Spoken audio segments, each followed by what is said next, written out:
Hola, ¿qué tal? Buenos días a todos. Vamos a continuar con nuestra semana número 4, que corresponde del 28 al 5 de octubre. Por aquí tengo nuestro itinerario de trabajo para darle continuidad a nuestro semestre. Y vamos a estar hablando hoy de un tema súper interesante, sobre todo para la parte de flora, la parte de producto que nos genera nuestra naturaleza como medio para la gastronomía, que son los hongos. Vamos a ver un poco de los hongos. Y aquí en su temario nos dice que veamos los hongos comestibles silvestres. Sin embargo, aquí vamos a esperar un poco porque para ver los hongos comestibles primero tienes que saber de horizontes de suelo y de los ciclos de biogeoquímicos que intervienen en nuestra naturaleza, ¿no? ¿Por qué menciono lo anterior? Porque para que tú puedas cultivar tus hongos necesariamente tienes que tener conocimiento básico de suelo, ¿no? Obviamente tampoco un súper avanzado, pero sí el básico. Entonces, el día de hoy vamos a tener una tarea que va a estar basado en los hongos que presenta nuestro municipio.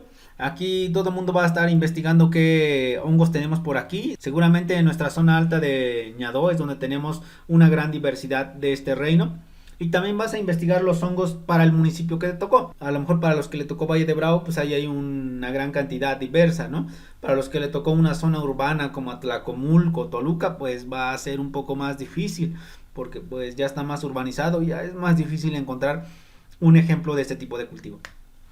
Nuestros conceptos, que ahora sí va a ser un poco considerable, es algo. Para nuestro proyecto 3 aquí tú vas a través de una hoja, tú vas a mencionar qué tan importante es el reino fungi en este municipio. Es decir, si puede ser un candidato a generar gastronomía a partir del micoturismo, que es la ciencia que estudia los hongos como base para el turismo, ¿no? Tú vas en una hojita, vas a decir encontré 5 hongos, esos hongos pues me pueden ayudar a generar platillos típicos a partir del hongo, por ejemplo un chipotle, una chantarela, y con ello pues vamos a ir viendo qué tan bueno es ese municipio para el turismo micológico, ¿no? A lo mejor si te tocó una zona urbana pues no. Entonces vamos a nuestros conceptos, vamos a ir a la última diapositiva donde nos habíamos quedado, que estábamos aquí, ¿no? En nuestras condiciones de temperatura para que se desarrollen nuestros hongos. Vamos a encontrar que de manera general tenemos que la temperatura óptima para generar el micoturismo es de 0 a 50 grados Celsius. Sin embargo, vamos a tener una clasificación de hongos a partir de la temperatura. Vamos a tener hongos psicrófilos, hongos mesófilos, hongos termorresistentes, hongos termófilos y hongos saprófitos, que son como que los buenos, ¿no? Entonces, tratando de diferenciar nosotros, tenemos que los psicrófilos se van a desarrollar en una temperatura óptima de 0 a 20 grados, con un óptimo entre 15 y 17. Vemos que nuestro municipio está entre este rango. Si tú no sabes cuál es la temperatura de aquí a Culco, estamos entre unos 15 a 23 grados, considerando las variaciones del año, obviamente, ¿no? Pero vemos que esta temperatura es óptima para este tipo de hongos. A lo mejor el hongo que tú encuentres en tu investigación, en algún libro, pues va a pertenecer en mínimas superficies, porque Nuevo León tiene una característica peculiar en nuestra vegetación, ¿no? Ya es más xerófilo, ya las condiciones son diferentes. Tenemos algunos hongos que realmente son más patógenos que otra cosa, que son los termorresistentes, que son los que se van a desarrollar desde los 37 grados hasta los 50 grados. Tú no sabes, pero algunos alimentos tienen hongos. Esos hongos podrían ser este tipo de categoría. Por ejemplo, tú has escuchado de la omicomicosis, ¿no? Que es un tipo de hongos que se da en la piel humana, en este caso con los pies. Podría pertenecer a este tipo de rango, a los termorresistentes, que son más dañinos para el objeto que se encuentra al lado. En este caso el objeto pues son tus uñas, ¿no? Tenemos los termófilos, que aquí es como que un integrado de los tres anteriores, porque siempre se van a distribuir desde 20 a 50 grados. ¿Qué quiere decir? Que tú traes un hongo de Chihuahua y lo plantas aquí, también lo vas a poder reproducir. Si tú traes un hongo de la zona de Campeche, de Chetumal, y lo quieres cultivar aquí en Aculco, puedes tener grandes éxitos, porque se encuentra en esa temperatura óptima. Y finalmente decíamos que los saprófitos, estos son muy buenos porque sirven para generar materia orgánica para nuestra naturaleza, para nitrificar nuestros suelos, que son los saprófitos, y se van a desarrollar entre 20 a 30 grados. Y aquí en nuestra diapositiva al parecer hay un detalle, ¿no? Que se puede estar confundiendo. Tenemos a los oportunistas que se desarrollan entre 30 y 40 grados. Estos son más patógenos. Por ejemplo, en nuestras tortillas cuando se echan a perder podemos tener este tipo de categoría, ¿no? El mojo que se le conoce. Se puede desarrollar desde 30 a 40 grados y pues, tiene la función de ir destruyendo esa materia. ¿Para qué? Para generar crecimiento de su especie. El pH que se requiere va a ser de 5.6 a 6.8, aunque realmente el óptimo va de 6 a 6.8. ¿Por qué? Porque si tú vas a tener un suelo muy ácido, muy condiciones de alta salinidad, va a ser muy difícil que se desarrollen nuestros hongos, ¿no? Hay que tener cuidado mucho en esta condición química. La luz, como decíamos que nuestros hongos no tienen cloroplastos, no tienen tilacoides, no tienen clorofila, pues no va a ser necesario la luz. Sin embargo, sí lo va a ayudar un poco para liberar las nuevas esporas. Es decir, en su sombrero o pileo, pues ahí vamos a tener algunos como puntitos, ¿no? Algunos son como tipo polvorrón, como polvito. Esos son las esporas. Cuando hay un poco de calor, pues esas esporas se van liberando. ¿Por qué? Porque van a perder peso y por tanto cuando pasa el aire pues lo va a llevar de un lugar a otro. A eso sí le puede ayudar la condición de la luz. Obviamente hablando en procesos naturales, ¿no? Si tú lo estás cultivando pues va a ser en un cuarto muy cerrado, literal. Nos vamos a nuestra siguiente diapositiva. Tenemos que son organismos eucariontas. ¿Qué quiere decir? Que su núcleo es verdadero o se considera en biología como dominio, que su núcleo se puede diferenciar de los otros elementos que se encuentran dentro de la célula. Por aquí en pantalla te dejo un ejemplo para que lo denotes. Y hay otro concepto que algunas de sus compañeras nos estaba diciendo que era la diferencia entre una planta, ¿no? Nos decía, un hongo es heterótrofo, ¿no? Es decir, va a buscar su alimento con base al material que se encuentra al lado, ¿no? Nos decía, la planta puede producir sus propios alimentos. Por ejemplo, vamos a dibujar nosotros acá un tulipán. Tenemos aquí nuestro tulipán, un poco feo, pero pues ahí se ve más o menos bonito, ¿no? Tenemos acá un tulipán y aquí tenemos un hongo. Este tulipán tiene la capacidad de captar el CO2. Ese CO2 lo va a convertir en su alimento y se va a desarrollar. Sin embargo, para que tenga un desarrollo más abundante, con más altura, va a requerir necesariamente de los nutrientes del suelo. Inclusive nosotros lo podríamos hacer, ¿no? Podríamos cultivar una rosa con solamente un frasco de agua y podríamos cultivar una rosa con su horizonte de suelo A, su horizonte 0, su horizonte B. Y vamos a ver que el que tiene los horizontes de suelo va a estar más alto o va a desarrollarse más rápido. ¿Por qué? Porque tiene esos nutrientes. Aquí puede tener, por ejemplo, nitritos, o puede convertirse en nitratos, en NO3. Puede tener, ¿qué será? Condiciones de amonio. También puede tener fosfatos.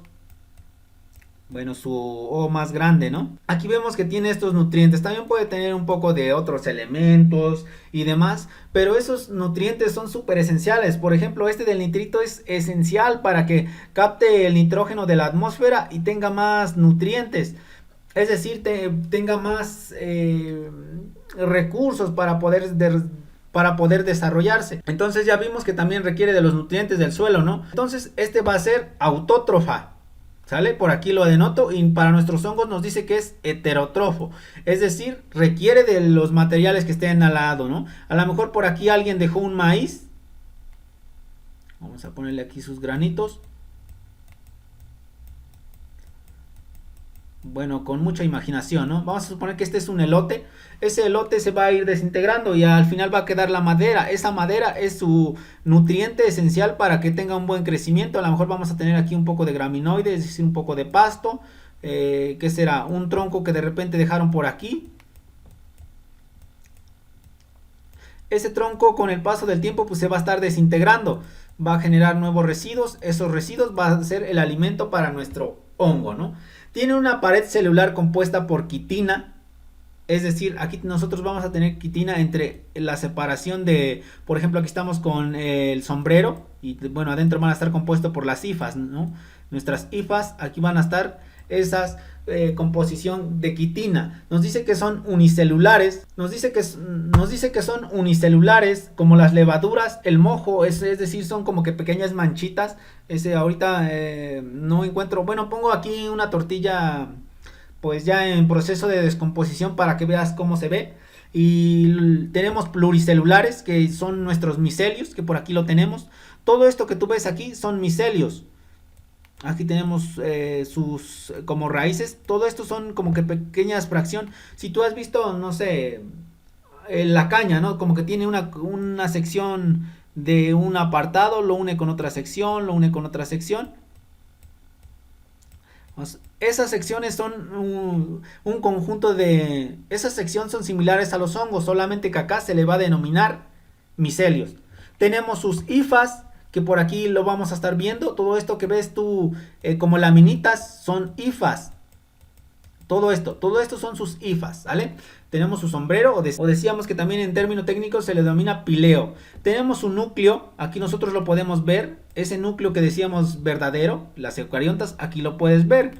Te dejé otro también anteriormente, pero pues aquí lo tienes, ¿no? Tenemos esos núcleos. Tenemos los septos. Los septos es donde se une un micelio con otro. Por ejemplo, te decía en la caña, lo pongo en pantalla también, tiene como que ciertas secciones, ¿no? Se une una sección con otra sección. Aquí pasa lo mismo. Y donde se une se le va a denominar septos. Va a reproducirse de manera asexuada y sexuada. Por ejemplo, nosotros podríamos reproducir este tipo de hongos con los setas, ¿no? Son como que pequeños micelios, de hecho son así, similares a estos, son cuadritos, más o menos de esta manera. Esos micelios o conjuntos de intersecciones de septos nos van a generar nuevos hongos, podría servir. Sin embargo, nos faltan las condiciones óptimas todavía, ¿no? Y la sexuada, pues que decíamos, que cuando hay luz, estos puntitos que tú ves aquí son los nuevos gametos de la nueva especie. Si supongamos que este sea masculino y este femenino, si se unen van a generar una nueva especie, un nuevo hongo. No son fotosintéticos, es decir, no poseen cloroplastos. ¿Qué quiere decir fotosintético? Que no desarrolla ni la fase oscura ni la fase lumínica que desarrollan las plantas, donde tienen la capacidad de convertir el CO2 en nutrientes para tener un buen desarrollo. Absorben la materia orgánica simple o elaborada. Decíamos que si tú tienes aquí troncos, vamos a dibujar un poco de leña por aquí, o troncos como le quieras llamar. Vamos a suponer que esto es un árbol seco, ¿no? Ya está en proceso de descomposición. Lo va a absorber, es decir, va a ser su nutriente. De hecho, para que nosotros cultivemos nuestros hongos tenemos que ponerle un poco de gramíneas, zacate, si lo quieres en término más coloquial, que es el residuo del maíz, un poco de pasto, un poco también de cebada, alguno que otra madera que tengas por ahí que ya es para desechar, lo podemos utilizar para hacer los nutrientes, y a partir de ello agregamos nuestros setas y tenemos nuestro nuevo hongos. Son héroes y villanos. ¿Qué quiere decir? Este es más como que filosófico, más antropológico. Son héroes porque sirven para la gastronomía, para generar paisajes súper hermosos. Y son villanos porque si te comes un tecomate, que es más o menos de este color rojo, y también tiene aquí sus esporas, te vas a morir, porque es venenoso. Hay hongos comestibles y hongos no comestibles. Acá también tenemos su descripción. Tenemos las láminas, que no es otra cosa más que las hifas. Aquí le dicen poros. El término técnico son hifas, para que lo tengas en cuenta, ¿no? Su micelio como tal. El micelio en realidad va a ser todo esto, ¿no? Bueno, es uno de los organismos que aparecieron antes que nosotros, antes que la vida mamífera, antes que los mamíferos, que es nuestra especie de los cuales nosotros pertenecemos, ¿no? Si tú no sabes qué son los mamíferos, pues son los que tienen esa condición de que tienen un pelaje, por ejemplo los perritos, los zorros, los caballos, pues tienen esa condición, esos son mamíferos. Y también que se alimentan de su mamá, que tienen que tener esa condición de lactancia, ¿no? Esos son los mamíferos. Pues los hongos todavía surgieron antes que esos. Poseen características similares a las plantas y los animales. A las plantas, pues que requieren de la materia orgánica, aunque a pesar de que su compañera dijo que las plantas se alimentan solos, no necesariamente, necesita de los nutrientes del suelo, estrictamente. Y de los animales, por ejemplo, nosotros vamos a tener una especie que es la combinación de planta y hongo, Y de los animales, por ejemplo, algunos animales pues también se alimentan del reino Plantae, ¿no? Nuestros hongos se alimentan de ese reino, pero ya en madera en descomposición, no está tan lejano. No están conformados por órganos como hojas, raíces, corazón o pulmones, simplemente por las hifas, el micelio, su sombrero y demás. Serían más o menos, ¿no? Y aquí tenemos estas células super alargadas, que seguramente tú lo has visto, que en término técnico son las hifas. Acá tendrías sus otros, la interacción con un conjunto de micelios. Algunos hongos pueden estar formados por una célula, como es el caso de las levaduras, decíamos, ¿no? El mojo, por ejemplo, y demás. Algunos hongos pueden estar formados por una célula, como es el caso de las levaduras, decíamos, ¿no? Aquí hay un término súper técnico y a los cuales sus compañeros de los semestres adelantados les hice una pregunta muy capciosa, ¿no? Que decíamos, ¿por qué se dice que la vida surgió en el mar, ¿no? Pero entonces, ¿cómo fue que se fue originando pero entonces, ¿cómo se fue originando hacia la superficie? Pues para que la vida se llegara a la superficie tendría que haber una condición de oxígeno. Esos oxígenos se fue liberado con las algas. En nuestra condición acuática teníamos agua, teníamos peces y teníamos algas. Cuando esas algas liberaron oxígeno se empezó a dispersar hacia la atmósfera. Sin embargo, antes de ello, pues obviamente tendríamos suelo sin nada, ¿no? Y hay un elemento que sí puede sobrevivir, que son los hongos. ¿Por qué? Porque los hongos no requieren del oxígeno para poder desarrollarse. Aquí es una pregunta que los hice sufrir muchos. Tú tienes, por ejemplo, tu mar. Vamos a ponerlo por aquí, ¿no? Tienes agua. Aquí vamos a tener unas super montañas. Y decíamos, tú acá tienes peces. Esos peces, pues, podían vivir, pero acá no había plantas. Aquí no había nada. Nuestros hongos fueron los únicos que podían vivir porque no requieren de oxígeno. Ya cuando empezaron a surgir las algas, que son los que únicamente están compuestos por flagelos, es decir, no tienen como que músculos, ¿no? Si tú lo sacas a la intemperie, se va a superficie, no tiene fuerza, es decir, lo único que le ayuda son el agua, y lo hace que se mantenga en dirección hacia el cielo, ¿no? Que se mantenga como si tuviera esa fuerza para sobrevivir. Entonces, nuestros hongos pudieron vivir en el suelo, ¿no? Y aquí tenemos un punto en amarillo que es pregunta de examen. Nos dice que permitió eventualmente el establecimiento terrestre de las plantas y el establecimiento indirecto de los animales. Porque decíamos, estos no requieren del oxígeno, pero sí liberan oxígenos. Entonces, ya una vez que nosotros teníamos aquí oxígeno, ya podría dar vida a otras especies. En este caso, el reino de la flora, del Plantae. Vamos con la característica que mencionó algunos de sus compañeros, que dicen que no pueden producir su propio alimento. Es decir, se va a componer, se va a sobrevivir por materiales en descomposición. En este caso, la madera, ciertos pastos, con condiciones de carga combustible, que no es otra cosa más que en temporada de senescencia, cuando se caen las hojas, cuando entran en un periodo estacional ciertas plantas, pues se seca, ¿no? Ese material que se seca va a ser su alimento. Entonces es similar a nosotros los animales. Nosotros también pertenecemos al reino animalia, ¿no? Los hongos van a estar afectando a nuestra naturaleza de manera diversa. ¿Por qué? Porque son un conjunto de millones, exactamente 1.5 de millones están interactuando con el ecosistema terrestre y lo van a afectar de manera simbiótica, es decir, que se tienen una estrecha relación con los elementos de su entorno, de manera saprófita y de nivel parásitos. Ya en las primeras clases mencionamos unos ejemplos. Decíamos que los simbiontes van a obtener nutrientes a partir de una estrecha relación con organismos de otras especies. Por ejemplo, imaginemos que ahora vamos a poner acá otra vez nuestro hongo, que más o menos tienen esta tendencia, ¿no? Acá tenemos sus hifas, acá vamos a tener sus micelios, y acá vamos a suponer que ahora tenemos, ¿qué será? Un lirio, ¿no? Tienen más o menos como que esta tendencia. Tenemos acá nosotros un lirio.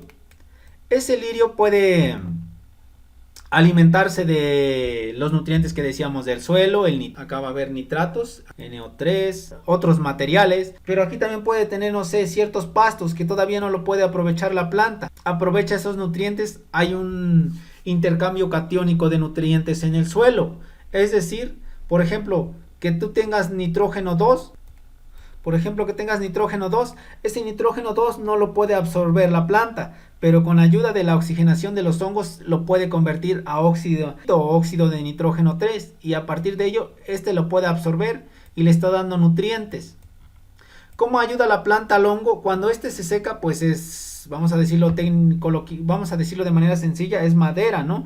Es graminoide, ese residuo que se seca va a seguir siendo nutriente para nuestro hongo, le va a dar más vida, ¿no? Y así sucesivamente. Hay un intercambio entre uno y otro. Los saprófitos que se alimentan únicamente de la materia orgánica, es decir, tenemos nosotros aquí otro hongo. Ese hongo únicamente se va a estar alimentando pues de lo que se encuentra en su entorno, ¿no? En materia en descomposición. Vamos a suponer que aquí hay no sé, un animal muerto. Ese animal muerto pues va a estar en descomposición que al integrarse con otros elementos, con ciertas plantas, pues va a liberar nutrientes que puedes servirle para la vida de nuestro hongo. Y tenemos también interrelaciones a nivel de parásitos, que son los que pues tienen la función de destruir en vez de ayudar, ¿no? Tú, por ejemplo, en tu piel puedes tener ciertos organismos de esta categoría, ¿no? Que son parásitos, te están destruyendo.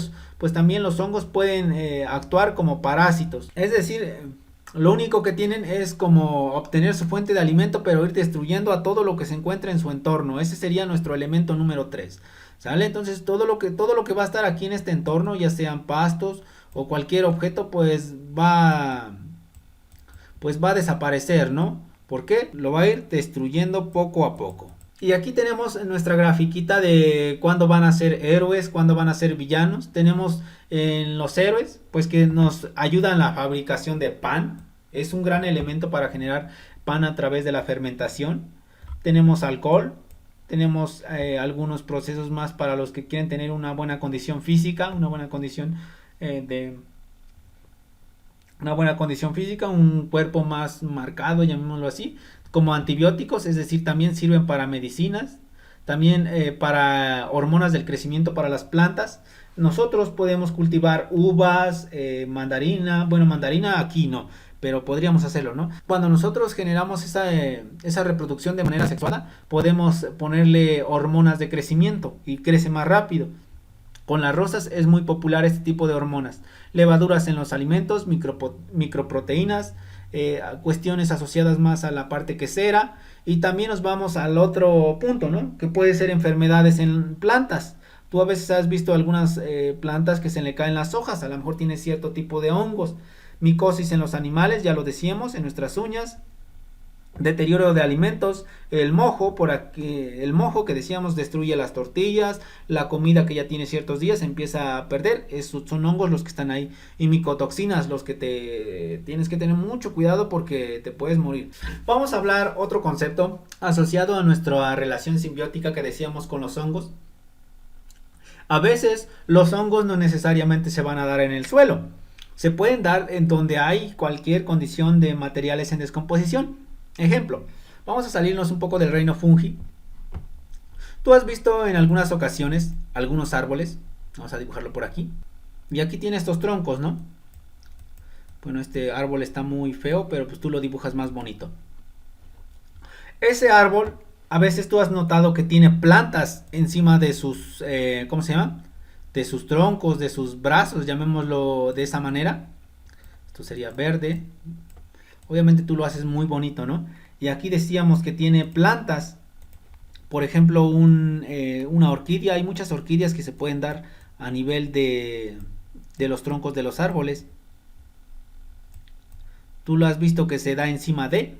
Esos tipos de cultivos se le va a denominar relación micorrizas, que tienen la función de que cuando se ramifican, en este caso los hongos en el suelo, pueden crear una relación de hifas y conectarse con otras plantas.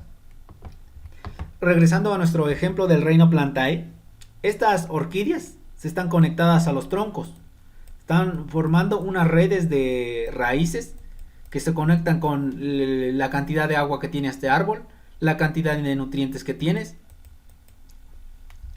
Esos nutrientes le va a ayudar a tener un supercrecimiento. Pero también esta planta, cuando se conecta con ella, le puede brindar unos nutrientes que el árbol carece de ella. Este es muy común porque si tú te vas a una zona muy natural donde no está urbanizado, no sé si en la Peña de Ñado puedas ver este tipo de ejemplos. Yo creo que unos tantos sí los vas a poder ver porque todavía permanece esa condición natural, ¿no? Para el caso de los hongos también funciona lo mismo. Aquí tú puedes tener un hongo, bueno, en este caso sería un hongo super gigante, ¿no? Porque y aquí tendrías su micelio y también el árbol va a tener sus raíces. Cuando estas hifas se conectan con estos troncos, estas maderas, va a obtener nutrientes, es decir, como que corren de un espacio a otro, por eso se le llama corrizas, ¿no? Se están como que alargando para encontrarse con otros nutrientes, otras especies que le puedan brindar nutrientes. Súper sensacional porque el 90% de las plantas vasculares que nosotros conocemos tienen este tipo de relación. El pasto que tú ves en un llano, en una planicie, tiene este tipo de relación. ¿Por qué? Porque sin estas relaciones sería más difícil de procesar esas condiciones químicas para tener un buen desarrollo. Si tú ahorita sales afuera y se te ocurre escarbar, no sé, donde haya pasto con alguna rosa, vas a ver cómo se unen esas raíces. Si en alguna ocasión te encuentras un hongo, deberías de tener la curiosidad qué es lo que hay abajo, ¿no? Y podrías ver cómo esos micelios están interactuando con la raíz de, no sé, otra planta, algún graminoide, algún pasto, alguna cactácea. Realmente con cactácea es muy difícil porque en la zona de cactáceas no hay muchos hongos que digamos. No hay gran diversidad de hongos. También tenemos otras relaciones con los animales. Por ejemplo, tenemos aquí un ejemplo con las hormigas, las cuales cultivan y se alimentan de los hongos. Al cambiar de hormiguero las llevas con ellas para poder alimentarse en su nuevo hogar. Es decir, también nosotros como animales podemos ir distribuyendo esas esporas, esos micelios que nos van a generar una nueva planta de manera asexuada. Y vamos a agregar una tareita extra allí en tus apuntes. Tú vas a investigar estos tres conceptos. Los hongos intervienen de manera saprófita al degradar la materia orgánica de tres maneras. Uno con la celulosa, uno con la quitina y uno con la lignina. Vas a tener que investigar cómo interactúan estos tres procesos y lo anotas ahí en tus conceptos. ¿Por qué? Porque a partir de ello va a ir interviniendo en el suelo. Entonces vamos a hablar un poco de nuestros suelos, porque para que nuestro hongo tenga buen crecimiento, para cualquier reino plantae necesitas del suelo necesariamente.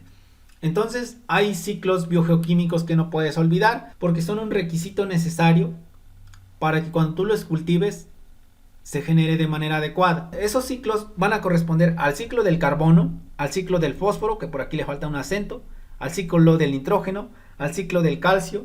Y hay otros ciclos. Por esta ocasión vamos a estar hablando de estos cuatro. Si tú no has entendido qué son los ciclos biogeoquímicos, pues es la forma en cómo se comporta la química en nuestra atmósfera en relación a la biosfera. Es decir, tú tienes aquí tu biosfera. Es decir, tú tienes tu planeta por aquí. Vamos a dibujarlo más o menos así. Obviamente me quedó muy feo. Por aquí tendrías a la República Mexicana, más o menos. Por aquí irías por la zona de Argentina y todo ese rollo, ¿no? Por acá tenemos Alaska, Canadá. Por acá tenemos África.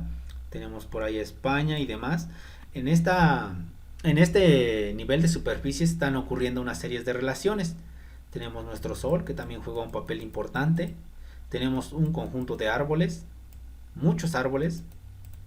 Pero para que esos árboles crezcan, nuestra materia está pasando del cielo hacia la superficie, ¿no? Está pasando del cielo hacia la zona acuática. De la zona acuática pasa a la zona terrestre. ¿A partir de qué? De procesos de evapotranspiración de las plantas o evaporación del agua, ¿no? Después de llegar a la superficie terrestre, cuando la temperatura es alta, pues vuelve hacia la atmósfera. No solo puede volver el agua, también puede volver otros elementos químicos.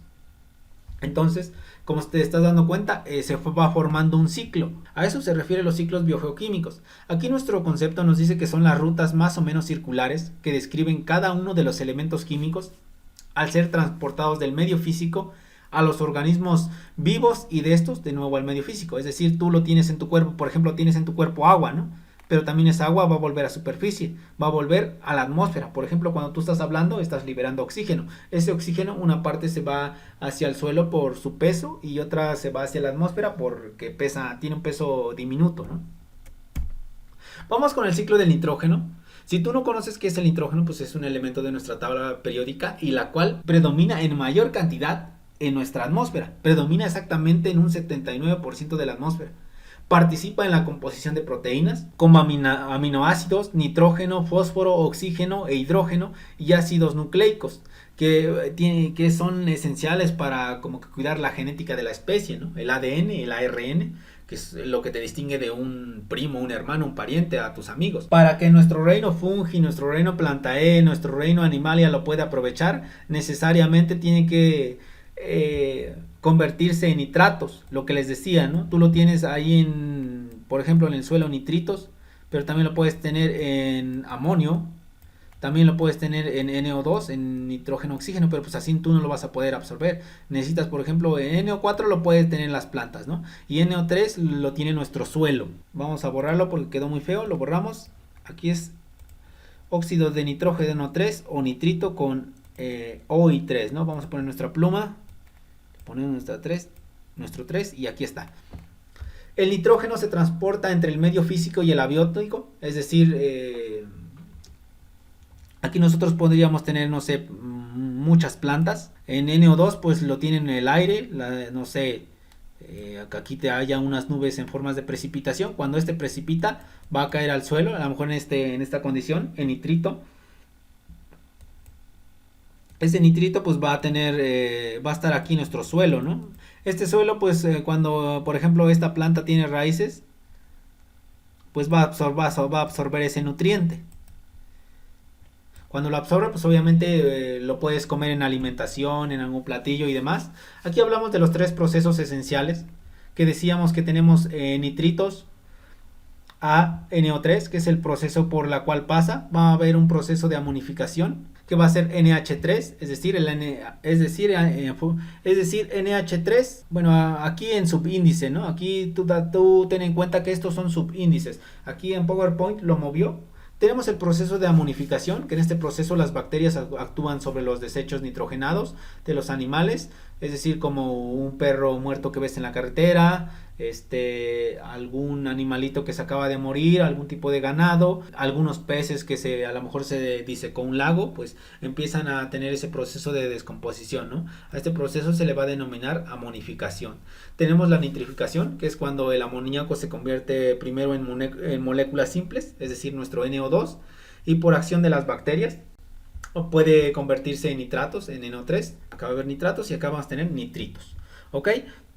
¿Cómo va a ser el proceso de desnitrificación? Por la acción de bacterias anaerobias, es decir, que no requieren de oxígeno, ¿no? Recordemos que las aerobias requieren de oxígenos para entrar en ese proceso de desnitrificar lo que se encuentra en su superficie. Las anaerobias no requieren esa condición de oxígeno y por lo tanto lo convierte en nitrógeno y va a regresar a la atmósfera. Si te das cuenta, es un proceso cíclico, ¿no? Acá lo estamos viendo. Tenemos un proceso de vulcanismo, tenemos acá bacterias desnitrificantes, tenemos acá nuestro componente de amonificación, acá tenemos nuestro nitrito que por condiciones de cursos del agua, materia orgánica muerta, sedimentos, que puede formar nitratos para nuestra planta. Acá podemos tener este NO3 y también liberarlo a la atmósfera en forma de N2. Y tenemos uno súper clásico, uno súper sensacional, que es en nuestro ciclo del agua. Tenemos una condición de condensación, que por acá tenemos una nube, que seguramente tú más adelante, aquí tenemos una condición de cirros y estratos. Y también tenemos un cumulonimbus, ¿no? Que acá se está formando esa nube gris, es cumulonimbus. Acá lo tenemos. Tenemos nuestras condiciones de precipitación, aquí está cayendo hacia la superficie. A esa superficie al caer pues se va a ir por escurrimiento, la escorrentia. Aquí tenemos un río y otro proceso pues se va a infiltrar, va a ir acá hacia la superficie, va a alimentar nuestros mantos acuíferos, si es un paisaje kárstico, pues las dolinas, los poljes, y alguna parte pues va a regresar hacia el mar, otros hacia los lagos, y cuando la temperatura de nuestro sol es alto pues va a regresar hacia la atmósfera por evaporación o evapotranspiración, porque también nuestras plantas tienen rocío en la mañana, ¿no? Pero conforme va avanzando el día, pues empieza a evaporar esas pocas gotitas que se encuentran en sus hojas. Tenemos nuestro siguiente ciclo, que corresponde al ciclo del carbono. El ciclo del carbono va a estar comprendido por el 0.03 de por ciento en la atmósfera. En ocasiones va a haber lugares donde podemos detener hasta el 0.04%, es decir, tiene unas cantidades mínimas. Normalmente en la atmósfera lo vamos a conocer o a conocer sus concentraciones como dióxido de carbono, es decir, como un contaminante como tal. A pesar de que es un contaminante como tal, también su presencia ayuda a ciertas especies, como por ejemplo nuestras plantas, ¿a qué? A desarrollar el proceso de fotosíntesis. Sin embargo, en concentraciones más altas, ¿debido a qué? Al cambio climático, al incremento de los parques industriales, al incremento del número de vehículos por ciudad, provoca que las condiciones ambientales sean modificadas o alteradas. ¿Qué condiciones ambientales? La temperatura, la precipitación, la humedad relativa del ambiente, los periodos de sequía y periodos de lluvia. Por lo tanto, debemos de cuidar esas concentraciones, ya que son esenciales para las plantas, nuestros vegetales, nuestros frutos, nuestros cultivos de maíz, de lugares donde se producen piñas, cualquier fruto que sea del reino plantae, que sea nuestra fuente de alimento, pues nos sirve a nosotros, a la vida humana, al reino animal y en general. Como por ejemplo los conejos se alimentan de pasto. Nuestros diferentes tipos de ganado se alimentan de pasto, son esenciales para la vida y nosotros nos alimentamos de ello.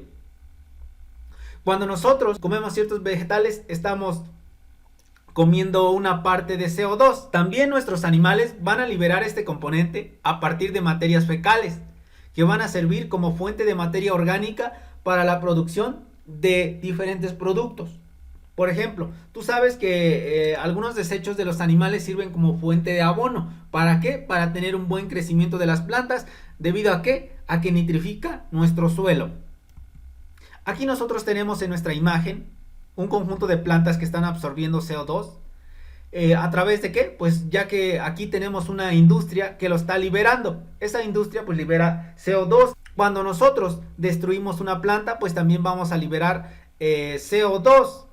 Ese CO2 se puede ir a nuestro manto freático, nuestro manto residual, nuestros horizontes que pueden permanecer ahí o bien pueden también ser liberados hacia la atmósfera.